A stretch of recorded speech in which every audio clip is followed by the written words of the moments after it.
శాసనసభ్యులు పత్తిపాటి పుల్లారావు గారికి, అలానే జనసేన పార్టీ అధ్యక్షులు రాజా రాజేష్ గారికి, అలానే సభని అలంకరించిన పెద్దలకి, అలానే ఈ రోజున ఈ సమావేశానికి ముఖ్య అతిథులుగా విచ్చేసిన ప్రైవేట్ స్కూల్స్ టీచర్స్ అందరికీ కూడా ఈ రోజున ఈ సమావేశానికి మీ అందరూ కూడా స్వాగతం పలుకుతున్నాం.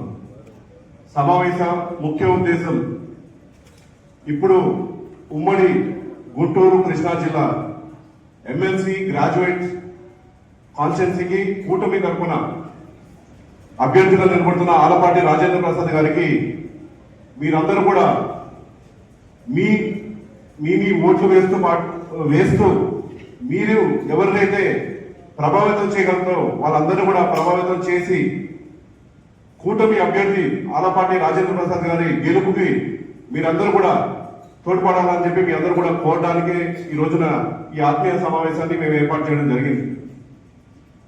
ఈ మనము ఉపాధ్యాయులు, వాళ్ళ ఇక్కడికి వచ్చిన ప్రైవేట్ టీచర్లు ఉపాధ్యాయులు ఎవరైతే ఉన్నారో, మనము రాష్ట్రంలో చూసుకుంటే ఉపాధ్యాయులు కౌంట్ చాలా లక్షల్లో ఉంటుంది. యాక్చువల్లీ మీరు అందరూ అన్ని ఉపాధ్యాయులు దాన్ని కౌంట్ చేసుకుంటే, ప్రైవేట్ టీచర్స్ ని కౌంట్ చేసుకుంటే లక్షల్లో మనకి ఉపాధ్యాయులు ఉన్నారు.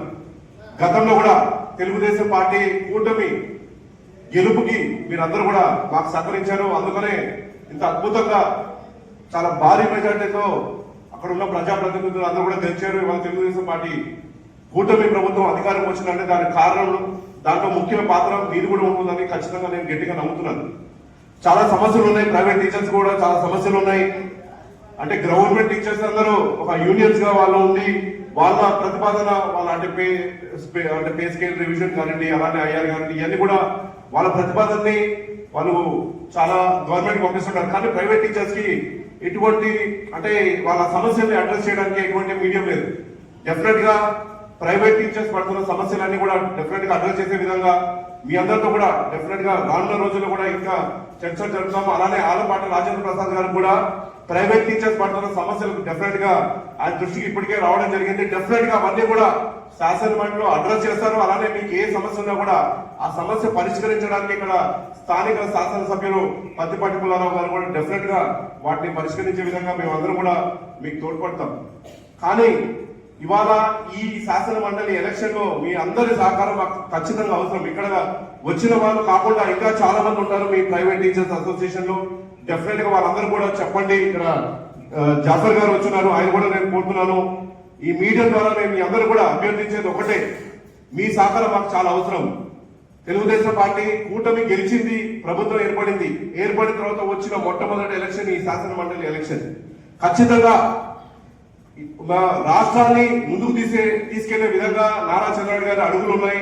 ఇప్పటికే మనం చూస్తున్నాం, ఎన్నో పరిశ్రమలు ఆంధ్ర రాష్ట్రానికి పెట్టుబడులు తీసుకొచ్చే విధంగా ఇప్పటికే 6,30,000 కోట్ల రూపాయలతో పెట్టుబడులతో ఎంఓయూ చేసుకుని రానున్న 6 నెలల్లో ఆ పెట్టుబడులన్నీ కూడా రియలైజ్ అవుతాయి.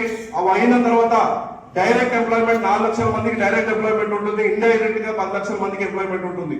అలానే నారా లోకేష్ గారు కూడా ఒకటే మాట ఇచ్చారు నిరుద్యోగ యువతకి, రానున్న 5 నెలల్లో కనీసం 20 లక్షల ఉద్యోగాలు, అది సెల్ఫ్ ఎంప్లాయ్మెంట్ కానివ్వండి, అదే డైరెక్ట్ ఎంప్లాయ్మెంట్ కానివ్వండి, అవన్నీ కూడా కల్పిస్తానని చెప్పి ఆయన మాట ఇవ్వడం జరిగింది. అలానే ఇంకా కూడా పరిశ్రమలు తీసుకురావడము, అలానే ఇవాళ రాజధాని ఏర్పాటు చేసుకోవడము, అలానే పోలవరం పూర్తి చేసుకోవడము, రాష్ట్రంలో మనం చూస్తున్నాము అభివృద్ధి పనులన్నీ కూడా శరవేగంగా ముందుకు సాగుతున్నాయి. ఇవన్నీ కూడా ఖచ్చితంగా కొనసాగుతాయి. అలానే ఇంకా మన గ్రాడ్యుయేట్స్ అంటే ఈ ఎన్నిక ఒక ప్రత్యేకమైన ఎన్నిక, శాసన మండలి ఎన్నిక. గ్రాడ్యుయేట్స్ అందులో ప్రత్యేకించి గ్రాడ్యుయేట్స్ అనేది చాలా ప్రత్యేకమైన ఎన్నిక.